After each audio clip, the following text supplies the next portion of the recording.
Run into Old Navy for 50% off all Old Navy Active 2 days only today and tomorrow. All your favorite Active leggings, hoodies, mesh tees, and more are 50% off. Hurry, it ends tomorrow at Old Navy and OldNavy.com. Valid 2/23 and 2/24 excludes in-store clearance.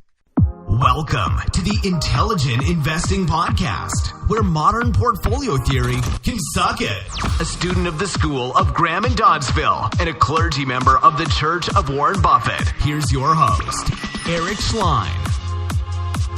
Good morning, guys. This is the Intelligent Investor coming at you on Saturday, February 23rd, the morning of the Berkshire Hathaway letter for 2018.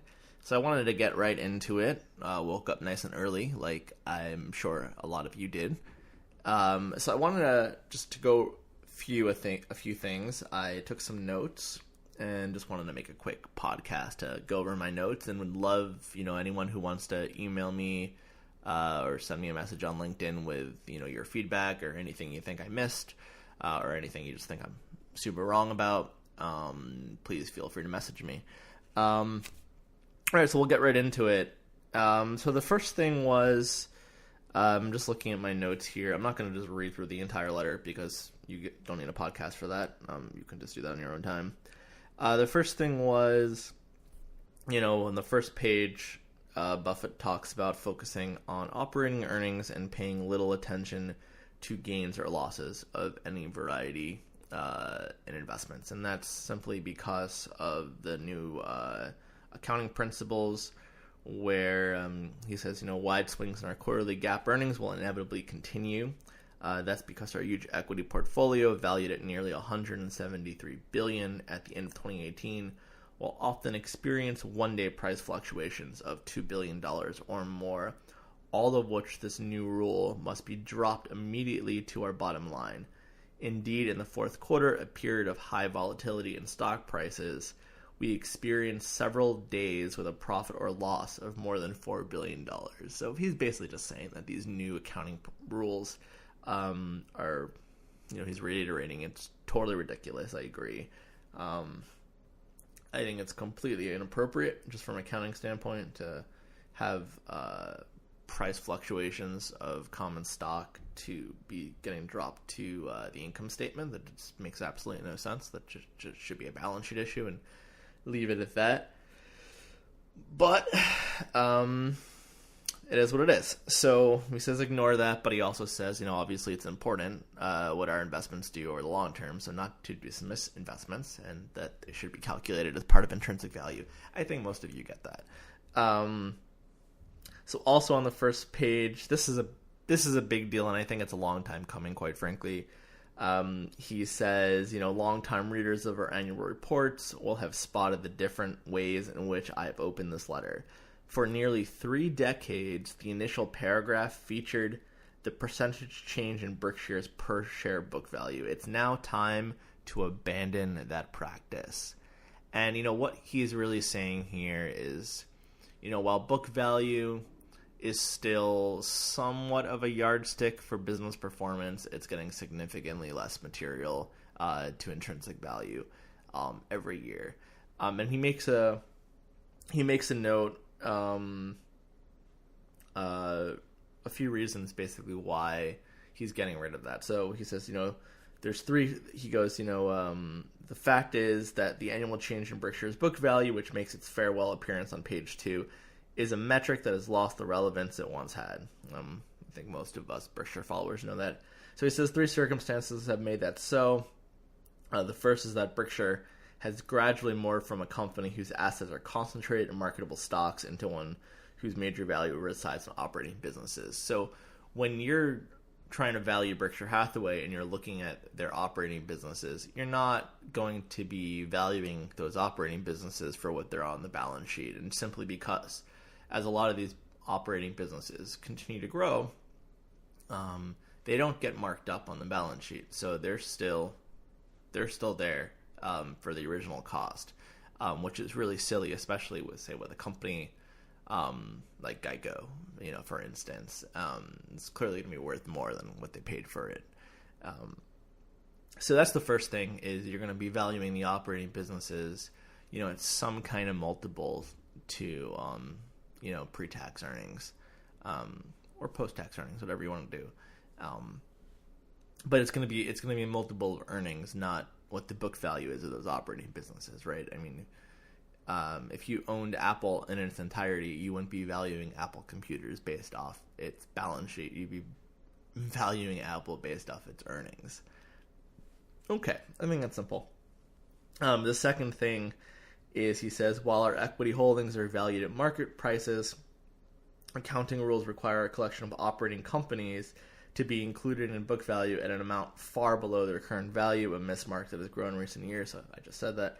And then third, and I think this is important too, I've discussed this with some of my friends, but I'm glad that Buffett's saying it, because it actually was interesting that the new buyback policy essentially would decrease book value over time, while if Buffett and Munger were right in their analysis of their own stock, you would essentially be decreasing book value, right? Because you're buying, say, every time they buy back Berkshire shares, unless Berkshire goes below book value, then that's a whole different ball game.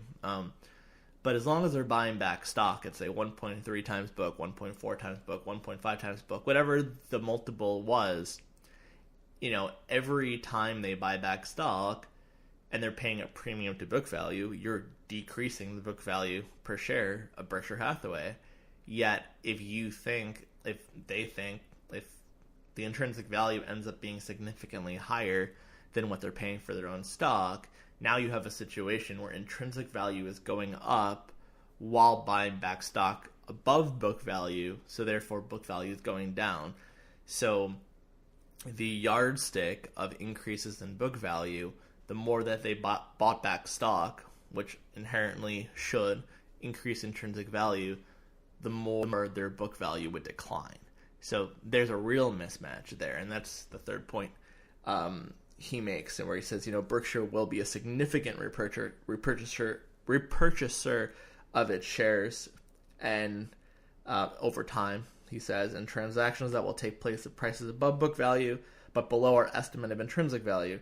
The math of such purchases is simple. Each transaction makes per share intrinsic value go up, while per share book value goes down, and this combination causes the book value scorecard to become increasingly out of touch with economic reality.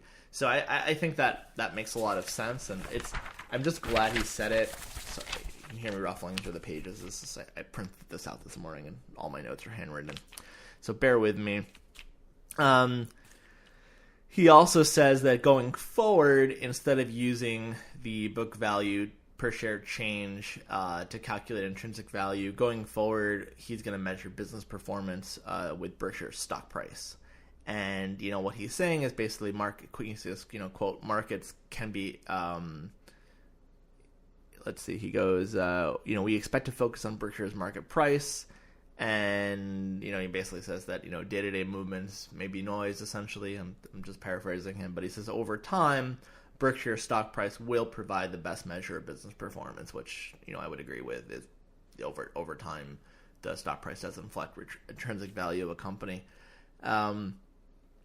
He talks a little bit about Ajit and Greg Abel.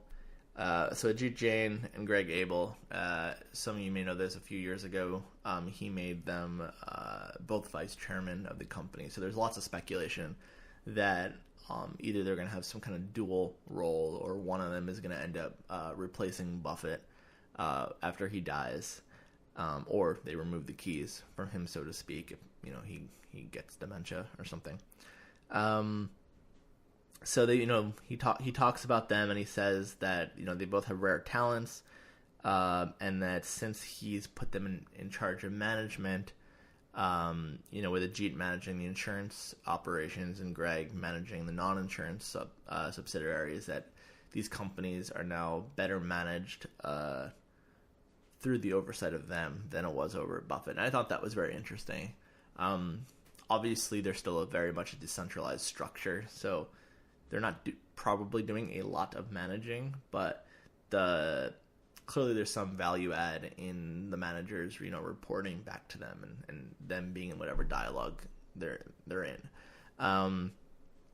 Now, Buffett, this is probably my favorite part of the letter, just because this is where a lot of the value community sometimes has had disagreement with me. I feel like I've been in the minority on this one, and it's okay. I don't think that necessarily one is better than the other. This is the way that my mind works. So basically, Buffett is saying that we need to focus on the forest and forget the trees. So he's saying when you want to value Berkshire Hathaway, stop getting into the minutia, stop looking at every single little subsidiary, and just look at the general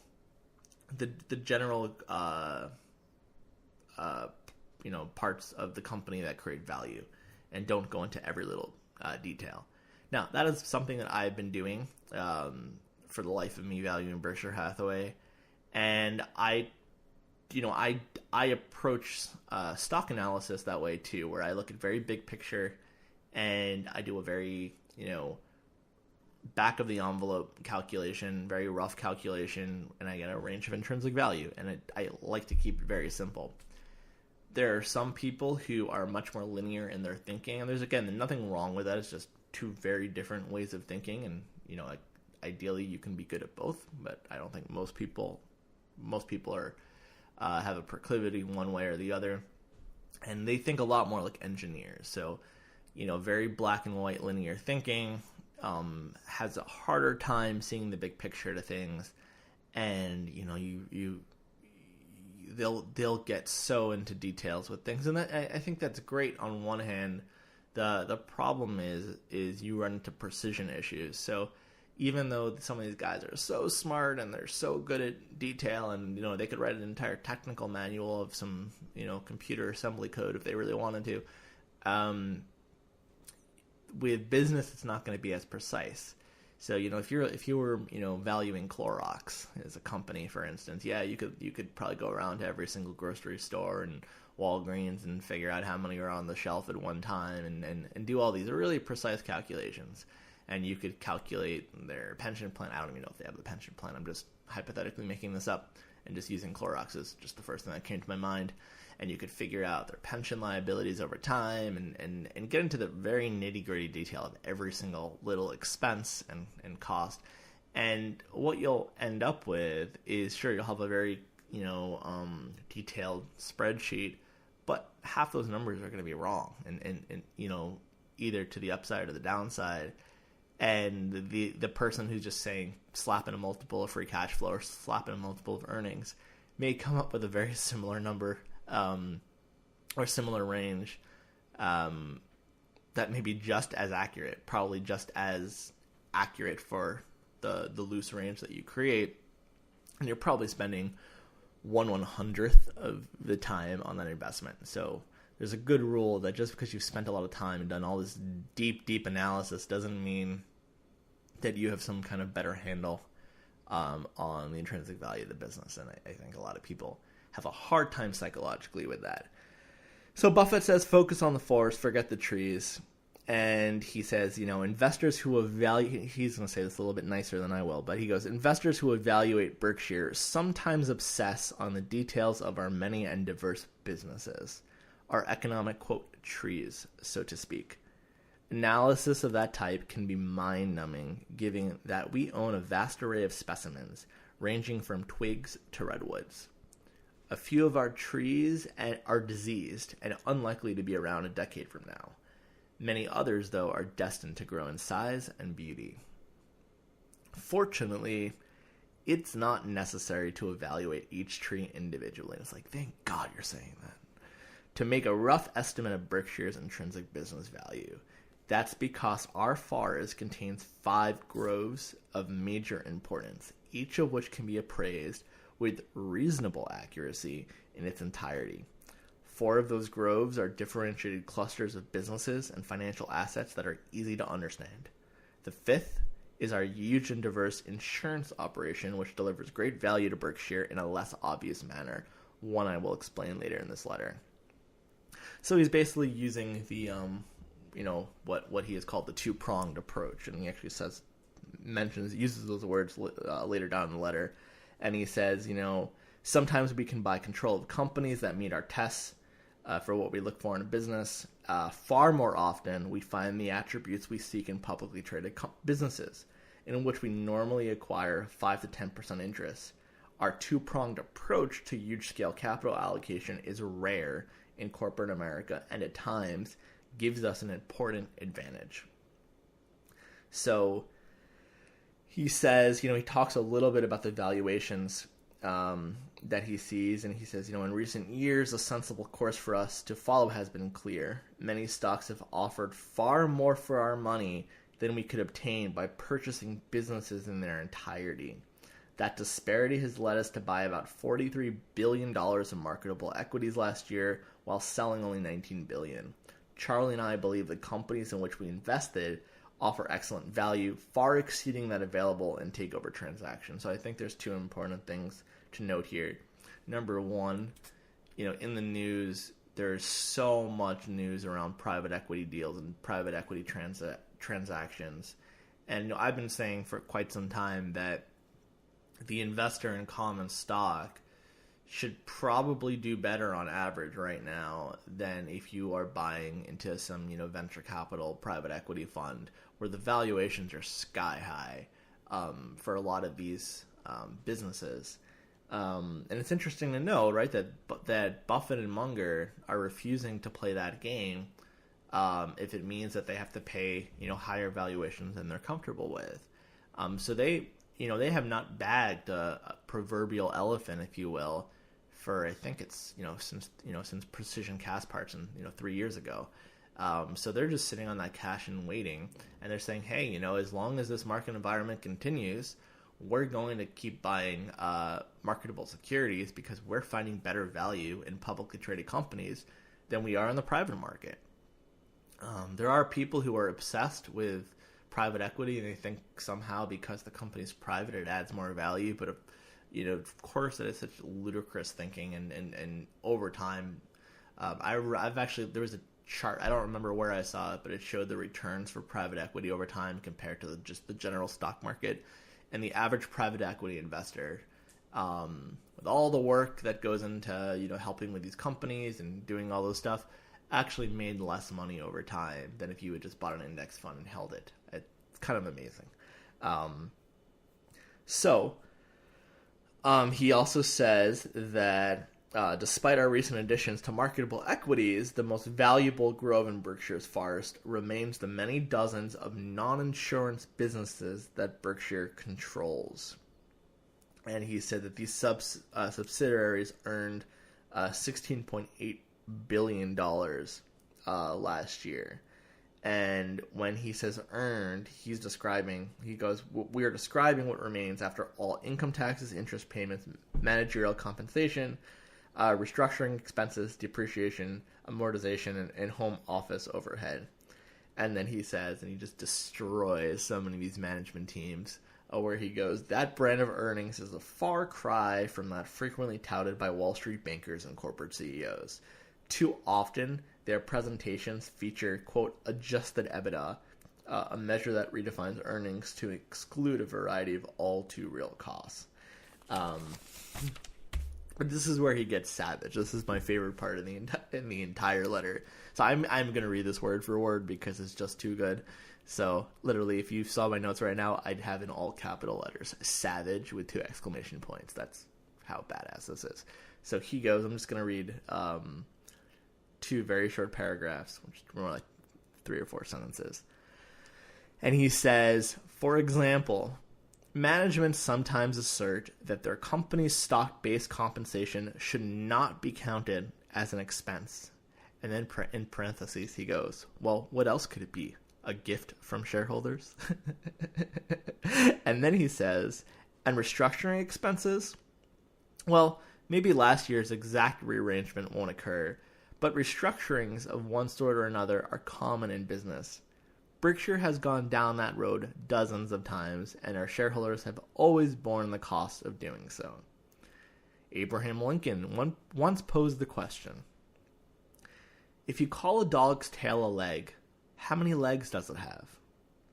And then answered his own query. 4, because calling a tail a leg doesn't make it one. Abe would have felt lonely on Wall Street. So, I just love that, those 2 parts. he has no qualms bashing some of the bullshit that he sees on Wall Street. I love it. And that's another thing too, where you have these large tech companies, and they don't count issuing options for bonuses and management compensation as an expense. And it's like, wait, really? That's not an expense? Seems what is it? And so I've just always thought that was extremely disingenuous not to call those expenses. So then he says, he also talks about depreciation charges. And what's interesting is he says that the $8.4 billion depreciation charge, so he goes, Charlie and I do contend that our acquisition-related amortization expenses of $1.4 billion are not a true economic cost, and we add back those costs to earnings because we are evaluating both private businesses and marketable stocks. But then he says, in contrast, Berkshire's $8.4 billion in depreciation charges understate our true economic costs. And what he is saying, and the reason he's saying that essentially is, yes, we have our depreciation expenses, but the cost to remain competitive in those businesses where we, have depreciation, really we have to spend more on that to keep our competitive advantage alive. So really, the cost of doing business is higher than what he's depreciating the assets on. So he basically says this. He goes, we need to spend more than this sum annually to simply just remain competitive in many operations. So beyond these, quote, maintenance capital expenditures, we will spend large sums in pursuit of growth. So what he's saying is that the maintenance CapEx number is actually misleading because spending money to grow some of these businesses will have the inherent advantage of increasing or simply just keeping their competitive advantage alive, which is part of the intrinsic value of that business. So if you were to cut some of that growth spending to have your, quote, maintenance CapEx to keep the business just chugging along, what you're doing by starving the business of more, essentially just letting the business run bare bones, over time that competitive advantage is going to erode and inherently erode the intrinsic value of the business as well. So I thought that was an interesting insight. It's not something a lot of people talk about. He goes, Berkshire's runner-up growth by value is its collection of equities. And he says, we do have he goes, if the portfolio has been sold at its year-end valuation, federal income tax of about $14.7 billion would have been payable on the gain, but in all likelihood, it will hold most of these stocks for a long time. Eventually, however, gains generate taxes at whatever rate prevails at the time of sale. He also talks about this irrational love of dividends, which is something I've if you've ever talked to me privately, I've talked about it all the time. I've talked about it on Facebook. He goes, our investees paid us dividends of $3.8 billion. When he says investees, he means the equities of the publicly traded companies that he owns. So those publicly traded companies in his in the Berkshire stock portfolio paid $3.8 billion last year in dividends, and that somewhat increased in 2019. But then he stresses, and he says, far more important than the dividends, though, are the huge earnings that are annually retained by these companies. So consider as an indicator these figures that cover only our 5 largest holdings. So he says, look at American Express. We own 17.9% of the business, and if you look, it shows that Berkshire received $237 million in dividends from American Express this past year. But then with retained earnings, American Express retained $997 million in retained earnings. So he says, GAAP accounting, which dictates the earnings that we report, does not allow us to include the retained earnings of investees in our financial accounts. I think that's a really strange way to say it. So essentially, if you own, they own 5.4% of Apple, and Apple paid $745 million in dividends to them, right? That goes straight on the books. But then Apple retained $2.5 billion in earnings. But that doesn't show up on Berkshire's books because they only own slightly over 5% of the company. What Buffett is saying is you need to, when you're figuring out how much these companies are paying back to you, retained earnings matter. And a lot of these companies, it matters even more than the dividends. So really that $2.5 billion you could see is if Apple's a 5.2% owned or 5.4% owned subsidiary of Berkshire, well, you own $2.5 billion of retained earnings, which would be attributable to Berkshire, but that doesn't show up on the books. But he's saying that's a way to think about it. And I actually say, if you want to look at your own stock portfolios at your own little holding company, you can actually calculate, what percentage of the company you own. It's going to, for most of you guys, it'll be like 0.0001% of something. Unless you're dealing with tiny micro caps or you're a large hedge fund manager, who's a fan of the show or who hates the show, but just listening anyway. And you can then say, okay, well, what part of the retained earnings is my de facto holding company having? And you can actually calculate, what your earnings what your equivalent earnings were for the year of your mini holding company, aka your personal stock portfolio. I think it's a healthy way to look at things because it actually allows you to focus more on what the businesses are doing as opposed to what a weekly, monthly, or even a yearly stock price is going on, and changing net asset value of your own portfolio.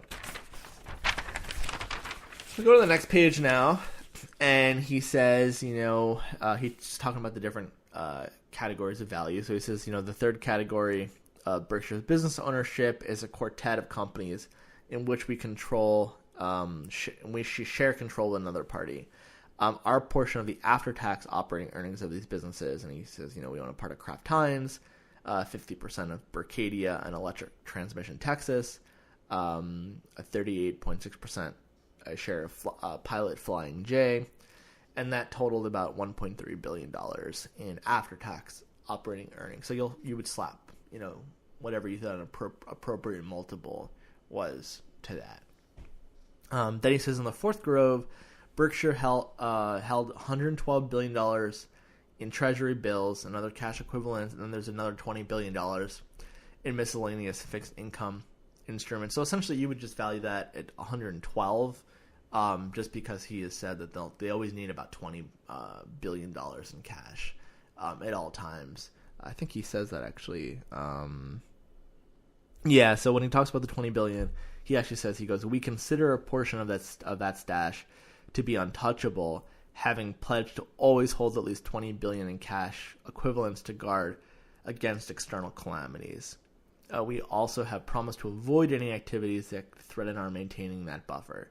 So you could really look at, the way that I do it, I just look at that $20 billion and say, okay, that $20 billion is there to keep that competitive advantage of Berkshire, right? You have that $20 billion, there's that level of safety and that fortress balance sheet that Berkshire provides, and also ensures that future intrinsic value creation.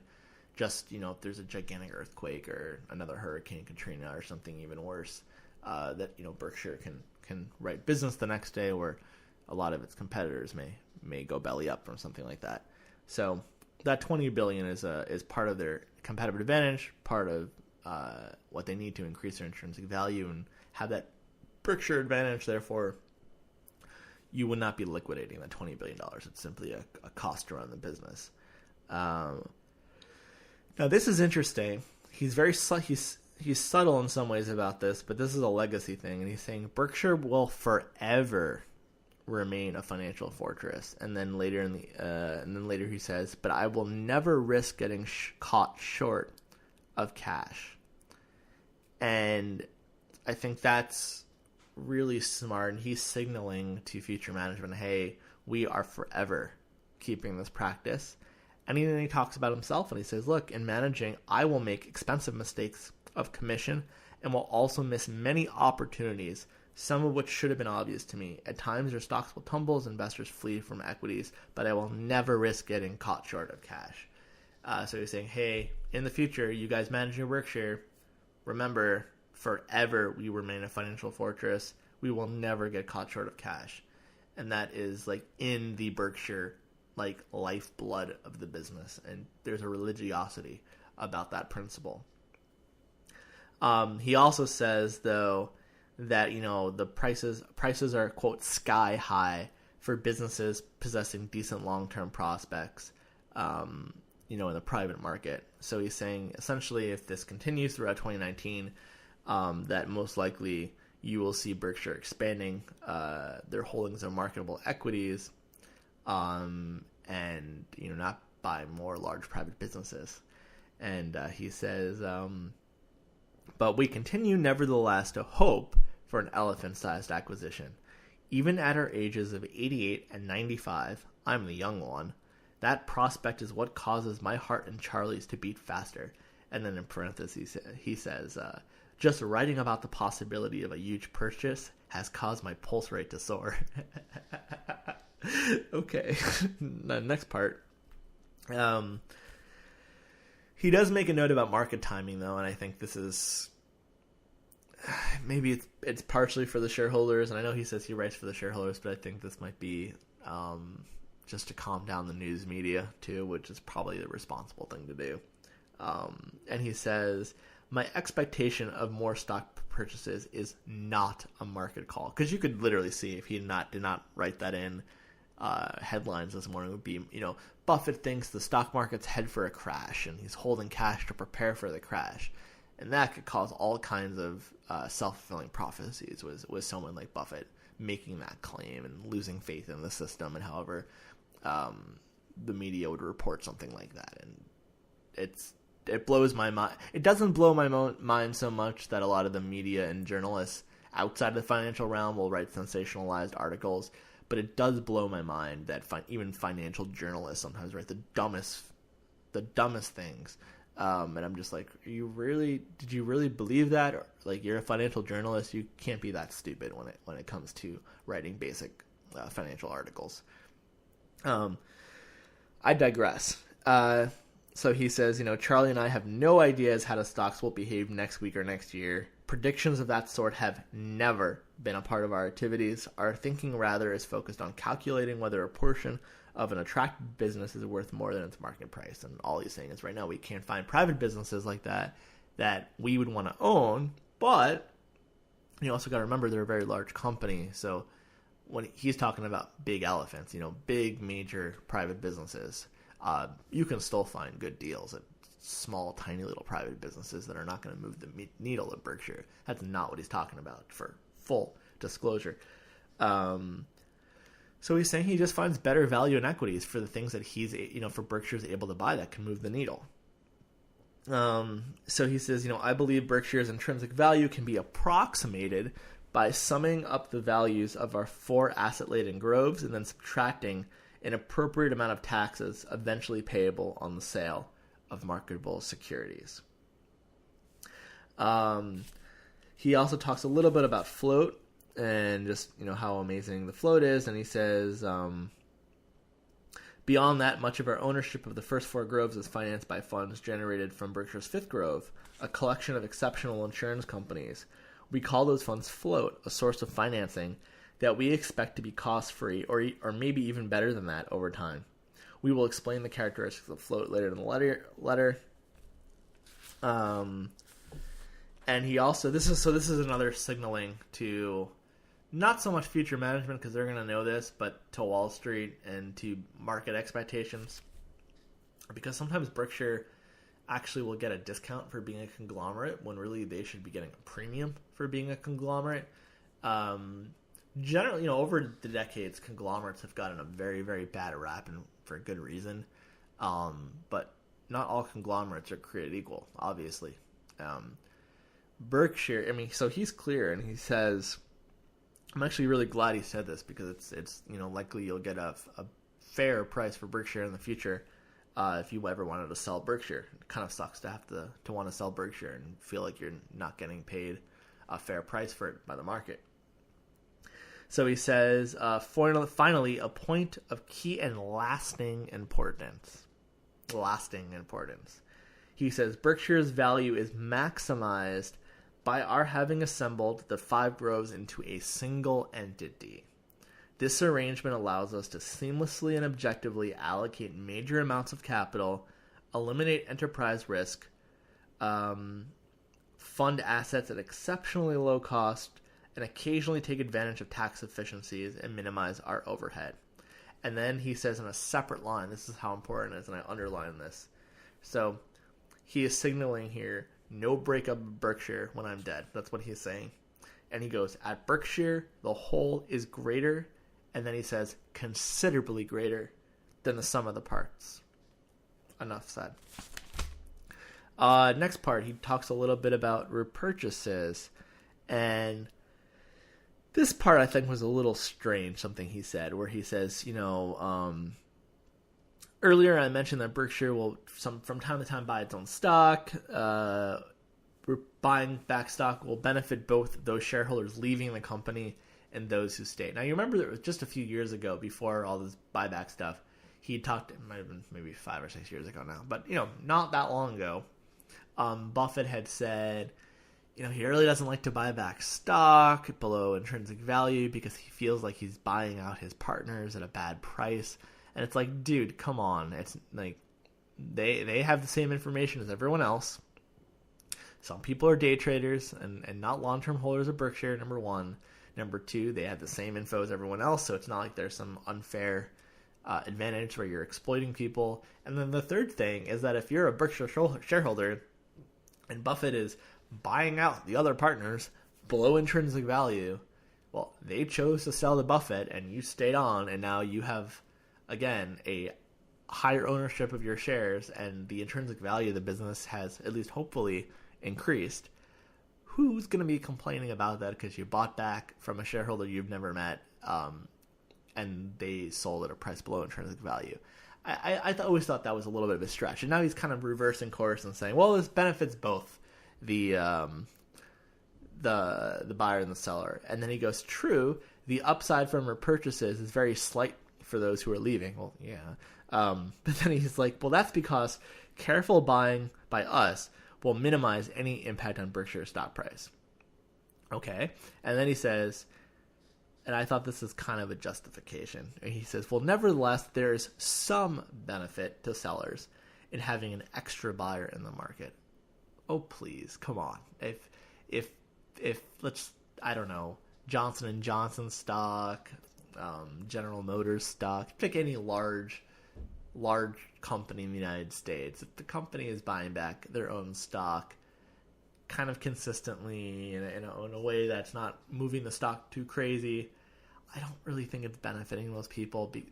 There's enough liquidity in most of these shares. Sure, if you own hundreds of millions of dollars of Berkshire Class A and you need to get out of it within a few hours or a few days, yeah, okay, I could see that. But I think for the vast majority of people, there's no benefit to Berkshire buying back their own stock to those people who want to sell Berkshire. Just saying. What else is, he does say that some sellers may disagree with our calculation of value and others may have found investments they consider more attractive than Berkshire shares. And he goes, some of that second group will be right. There are unquestionably many stocks that will deliver far greater gains than ours, and that's just because Berkshire has gotten to a size where there's only so much they can move the needle every year. He talks about company-wide budgets. So he says, furthermore, Berkshire has no company-wide budget. Our lack of such an instrument means that the parent company has never had a quarterly number to hit. Shunning use of this bogey sends an important message to our many managers, reinforcing the culture we prize. And this just lets managers focus on actually growing the businesses and being intelligent about it, as opposed to having to hit some arbitrary quarterly number that they may or may not, and then feel pressure and start undermining their own business in order to make the numbers, which could be a terrible, terrible thing to really screw up a culture, and it could lead to pressures of unethical business behavior. All right, let's move through this a little bit more. He just talks about then he goes, the most valuable part of Berkshire is going to be our collection of non-insurance businesses.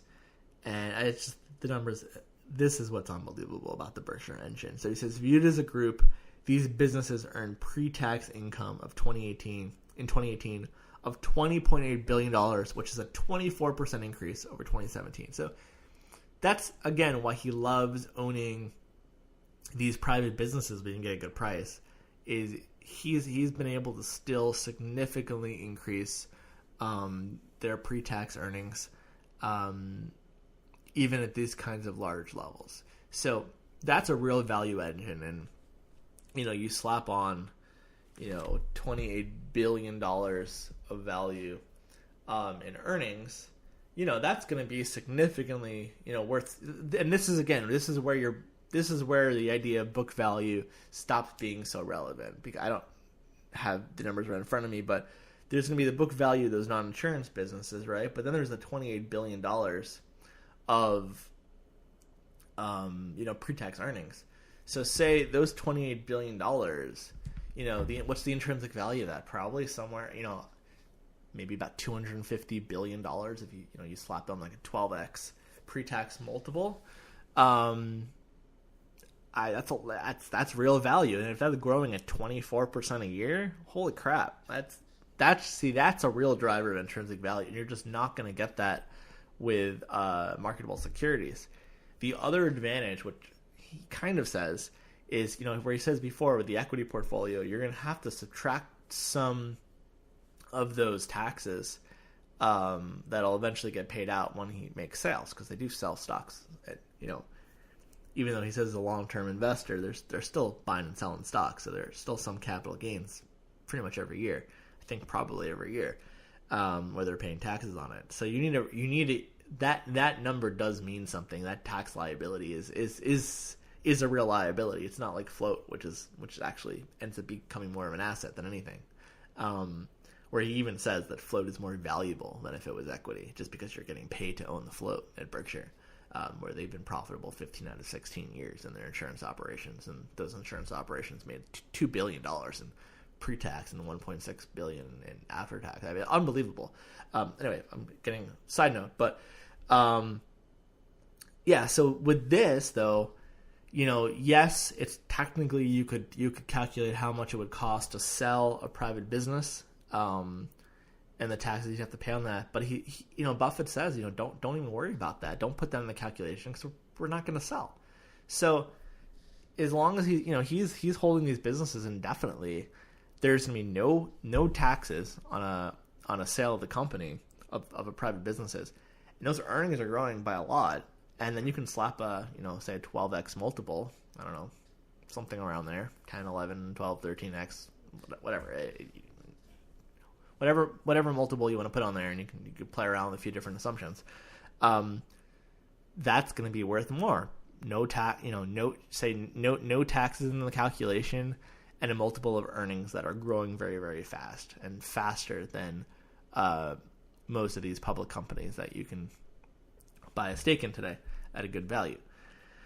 So that's the other thing. The other thing too is that when he can buy a private business, often it's family owned or run by a very passionate CEO, and they'll sell to Buffett at a price that's lower than if they sold to a private equity fund, because they want to be part of the Berkshire system. So buying these private businesses or having full control of these businesses at Berkshire just makes so much more sense. And I just really want to stress that point, because Berkshire should. The more Berkshire buys private businesses and not equities, the more shareholders should actually be celebrating. Yet people get so obsessed with what is Berkshire buying and selling today in the stock market, but the big driver of value is going to be the private stuff. And when he's not buying that, that's a real cost long term if you can't find something to buy. He also talks about the corporate taxes, and he has said that they have materially increased the intrinsic value of Berkshire shareholders. And he uses an analogy. So he says, let's begin with an economic reality. Like it or not, the U.S. government owns an interest in Berkshire's earnings of a size determined by Congress. In effect, our country's Treasury Department holds a special class of our stock, call this holding the AA shares, that receive large, quote, dividends, that is, tax payments, from Berkshire. In 2017, as in many years before, the corporate tax rate was 35%, which meant that the Treasury was doing very well with its AA Berkshire shares. Indeed, the Treasury's, quote, stock, which was paying nothing when we took over in 1965, had evolved into a holding that delivered billions of dollars annually to the federal government. Last year, however, and this is where he starts talking about the corporate taxes, last year, however, 40% of the government's, quote, ownership, 14/35, was returned to Berkshire free of charge when the corporate tax rate was reduced to 21%. Consequently, our A and B shareholders received a major boost in their earnings attributable to their shares. This happening materially increased the intrinsic value of the Berkshire shares that you and I own. The same dynamic, moreover, enhanced the intrinsic value of almost all of the stocks Berkshire holds. So it ends up becoming a double whammy. And at the end of that paragraph, I'm not going to read the whole thing, but he says, so overall, however, the new law made our businesses and the stocks we own, and then in italics, he says, considerably more valuable.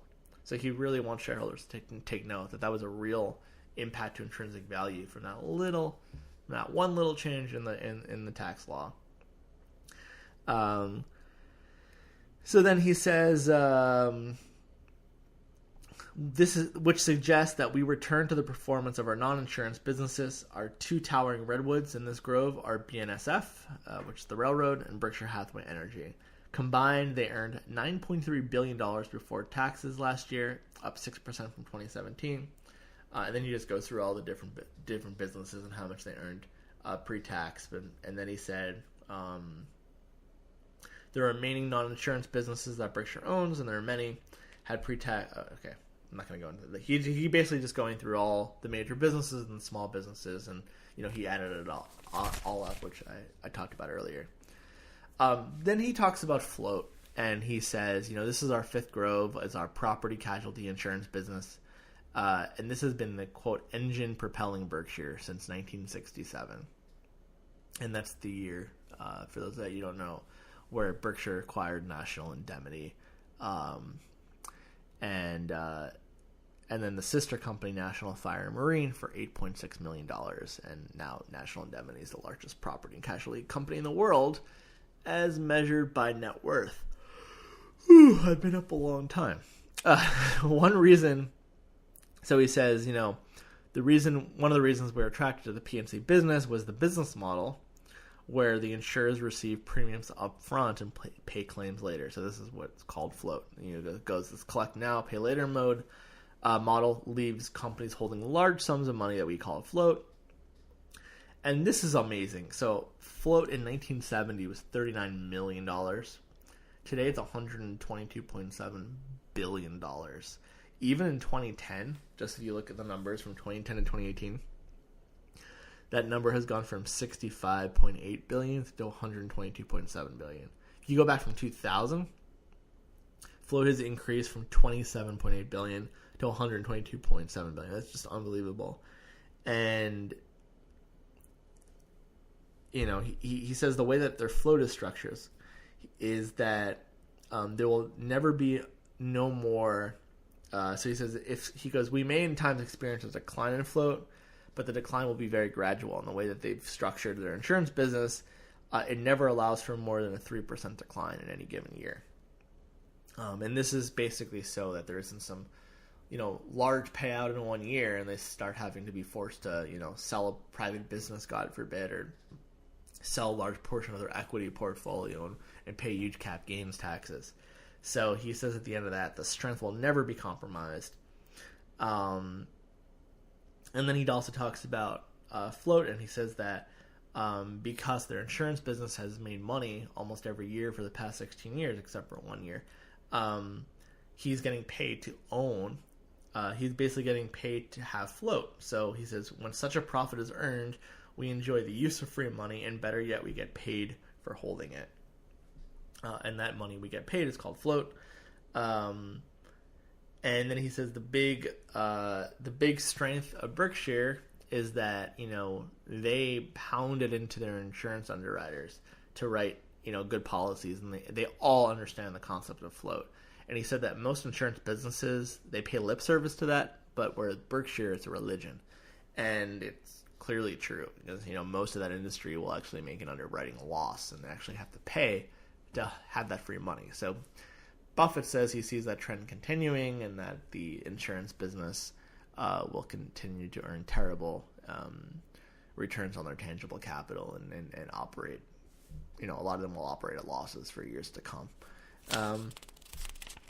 So he says, so they've been profitable 15 out of 16 years, which is just unbelievable in the P&C industry. He said that kind of strength and stability gives them a huge competitive advantage, especially if there's a major disaster. They'll be able to just keep taking market share regardless. And let's see what else he says. He also talks about the use of debt at Berkshire, and he says, we use debt sparingly. Many managers, it should be noted, will disagree with this policy, arguing that significant debt juices the returns for equity investors. And then he says, and these most venturesome CEOs will be right most of the time. And he says, at rare and unpredictable intervals, however, credit vanishes and debt becomes financially fatal. A Russian roulette equation, usually win, occasionally die, may make financial sense for someone who gets a piece of a company's upside but does not share in its downside. That strategy would be madness for Berkshire. Rational people don't risk what they have and need for what they don't have and don't need. What else does he talk about? He also talks about the importance of retained earnings, and he says, they have $349 billion of equity capital, which is just unmatched in corporate America. But he says if we had paid out our money in dividends over the years, our equity capital, instead of $349 billion, would only be worth $22 million today, the same as when we began in 1965. He also reinstates to look at float not as a liability, but to use it as an equivalent amount, but to see it as equity. And he says, beyond using debt and equity, Berkshire has benefited in a major way from two less common sources of corporate funding. The larger is the float that I've described. So far, those funds, though they are recorded on the balance sheet as a liability, they've been of more utility to us than an equivalent amount of equity. Now, the reason for that is if you have the equivalent amount of equity, it's worth whatever the equity is. But in an insurance business, if it's consistently profitable, you're now getting paid to have that float. So he says, we have been paid in most years for holding and using other people's money. So therefore, you need to count the float as a real asset. And on top of that, the other part of the insurance business is that it's making money, and you can put on some multiple to that. So it really, really makes that business very, very valuable. The fact that you're growing both, you're profitable. So you have a profitable line of insurance business already, and then you have this amazing asset called float, which again looks like a liability. Then the final funding source, which he also said really needs to be looked at as part of the equation, is deferred income taxes. And he says they possess these to an unusual degree. And he says we in effect have an interest-free rate loan that allows us to have more money working for us in equities than otherwise would be the case. So he says we also have a $28.3 billion of deferred tax results from our being able to accelerate the depreciation of assets, such as plant and equipment, and calculating the tax we must currently pay. This front-end saving and taxes that we record gradually reverse in future years. We regularly purchase additional assets, however. As long as the present tax law prevails, this source of funding should trend upwards. So then he basically says, those are the components you need to value the business. He talks a little bit about Geico and Tony Nicely, and it's an amazing acknowledgement towards him and the amount of value that he's created at Geico. I'm not going to read you that entire thing. He mentions the equity portfolio, talks about how amazing the businesses are in the equity portfolio, and he says on a weighted basis, these companies are earning about 20% on net tangible equity capital required to run the businesses. And they also earn profits without employing excessive levels of debt. And then he says, you need to compare this, let's compare this to, he goes, these are mind-blowing numbers regardless, but he goes, they're, quote, truly mind-blowing when compared against the return that many investors have accepted on bonds over the last decade. 3% or less on 30-year U.S. Treasury bonds, for example. So I thought that was important to mention as well. And I will also say this, is that if you look at some of these value investors who the last few years have underperformed the market, the underlying business fundamentals, however, have been unbelievable, and the stock price hasn't always moved in relation to how wonderful these businesses are.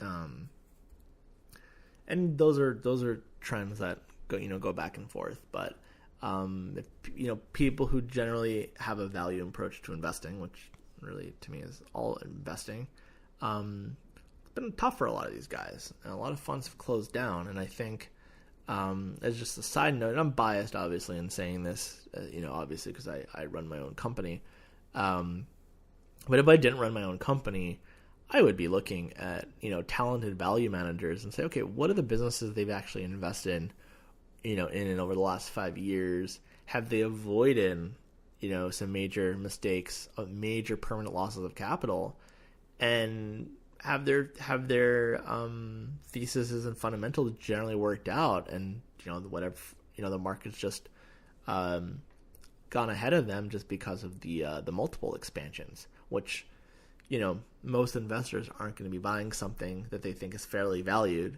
just to have the multiple expanded. If you're going to buy a company, I'm going to buy something at 25 times earnings hoping it goes to 30 times earnings, yet the earnings aren't going to grow that much. Most people, that's probably not a wise way to invest in the long term. But if you've done that over the last 5-7 years, a lot of the people like that have been really rewarded. So I think you're going to need another market downturn, kind of another economic cycle, if you will, to really see who's swimming naked and who really has good skill sets. And and I think it's frustrating for people, just because this cycle has gone on longer than most, and maybe part of that was because we had such a we came off of such a horrible period in 2008 that it might have exaggerated this bull market a little bit more. Another reason for that too is if you look at the data on returns on capital, right?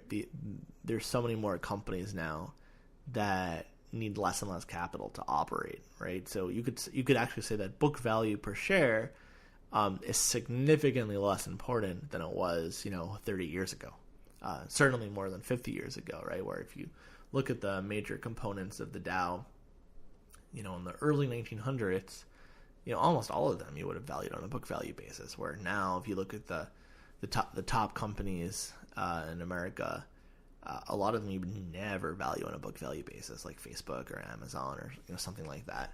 And he talks about the American tailwind. We're almost done. And he says, if you had invested, he's like, my first investment, I put $114.75 in my first investment 77 years ago.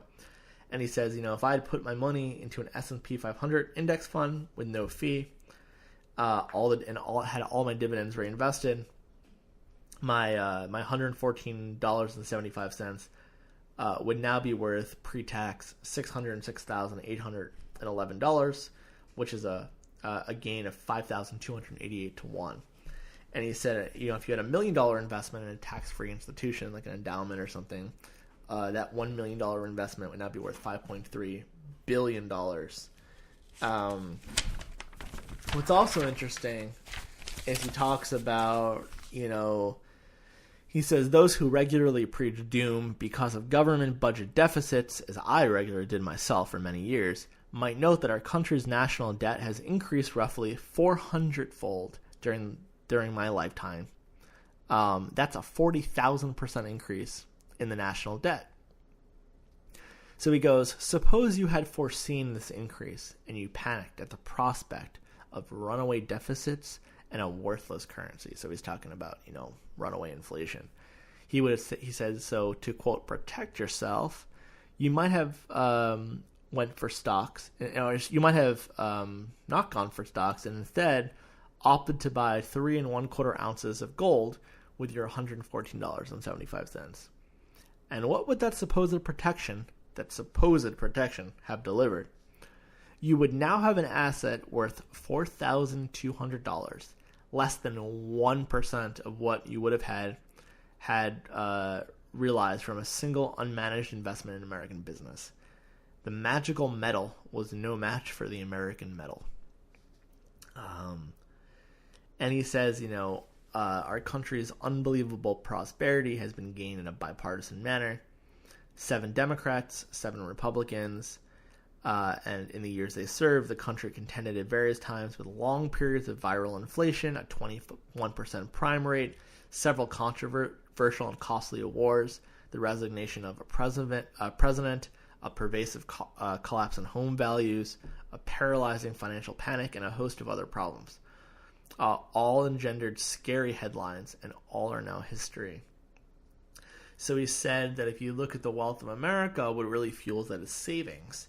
And I think this really speaks to how idiotic some of these politicians are, and also just, some of these people are who are kind of bashing rich people because, all their money is in a bank account. They're not doing anything with their money. We need to tax them more.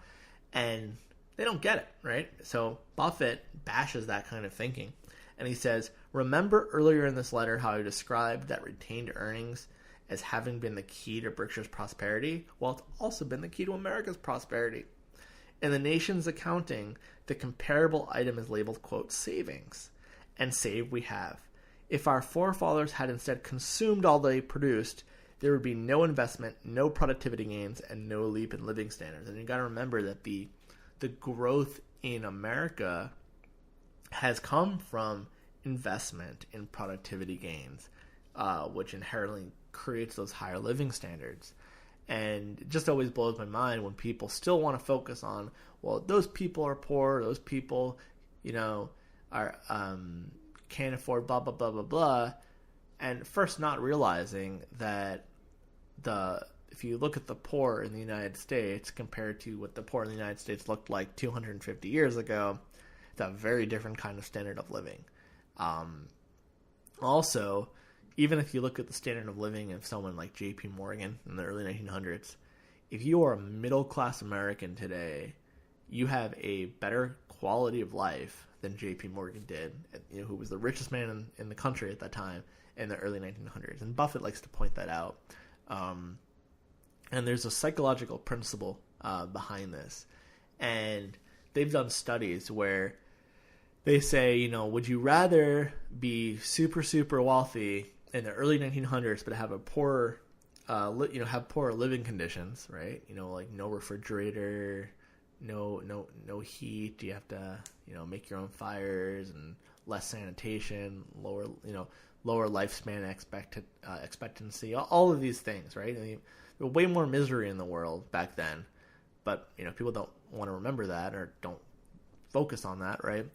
And they say, would you rather be very wealthy back then or live better but be middle class in today's society? And most people will actually say they'd rather live back then and be much wealthier. And it's amazing how people think, and actually sometimes will even feel happier when they can compare what their lives look like to someone else's.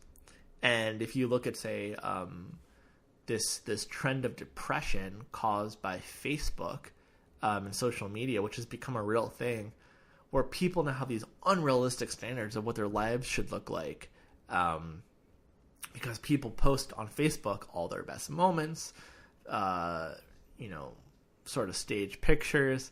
So it looks like everyone now is living this unbelievable life. And if you can't compete with them, well, am I doing something wrong? Is there something wrong with me? And people start comparing. And it's, people were honest about their day-to-day conditions on Facebook and said, oh, today my life sucked. Today this happened to me. Today I felt really, really shitty. Today and this. And if people talked about all the all the negative and terrible things that happen in life as openly as they did the positive things, people would have maybe realized they don't have it as bad as they don't have it worse than everyone else, and that everyone's going through their own stuff. So I just always thought that was interesting, and there's a lot of psychology behind why people want to bash the rich, or they want to somehow be better off in an earlier time period. I'm digressing a little bit, but I wanted to say that. So people who are wealthy, who are saving a lot of money, really are contributing a lot to society in terms of increasing the standard of living, and that's just how it is. It's not just an opinion. And I really don't like when those things get politicized, because it does a disservice to our national conversation, and it prevents people from having rational dialogue as well. For someone not to realize that savings add value to the economy, there's a ton of brainwashing behind that, and just if you show people facts and they still don't want to change their mind, that says everything you need to know. So he says, there are many countries around the world that also have bright futures, but we should rejoice that America will both be more prosperous and safer if all nations thrive. And I think he's sending a message to our leaders that, hey, if other companies are doing well, other countries are doing well, it's not at the expense of America that actually helps America. And again, throughout history, you've seen that, when we have trading partners that are healthy, people who trade with each other are less likely to go to war with each other. War tends to not have any good economic consequences, and you're destroying your workforce. You're killing off your workforce and putting a lot of your country into debt because of it, and then you can have an inflationary scenario. So that was generally the annual report this year. The one other thing I would say is, if you look at the supplemental information, they didn't buy back a lot of stock. That was, I actually thought this year's letter was kind of like there wasn't that much that was really new. But the one thing, though, that I think surprised me, and I would imagine probably surprised a lot of people, is that he wasn't buying back a lot of stock during this past quarter when the market went down a lot. I actually, if I had to guess and make a bet, I would have been wrong. I would have said, the reason that Berkshire didn't buy a lot of equities this past quarter during the downturn was that he was buying back his own stock, and it turned out that wasn't the case either. So he still has a lot of cash, and he's signaling that if things stay the way they are, and that to expect another year of not many, if any, large acquisitions, and that they might just buy back stock opportunistically. But I question that and wonder when that will happen, if it will at some point.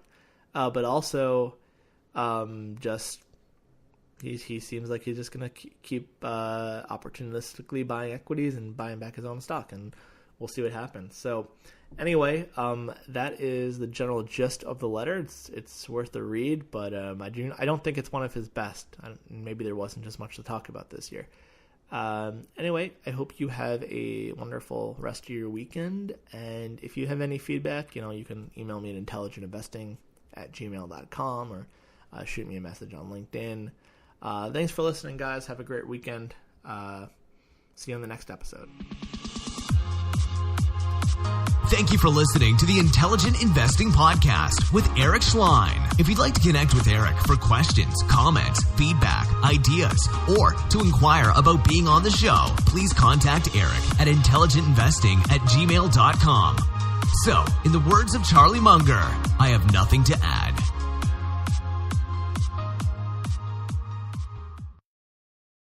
Run into Old Navy for 50% off all Old Navy Active 2 days only today and tomorrow. All your favorite Active leggings, hoodies, mesh tees, and more are 50% off. Hurry, it ends tomorrow at Old Navy and OldNavy.com. Valid 2/23 and 2/24, excludes in-store clearance.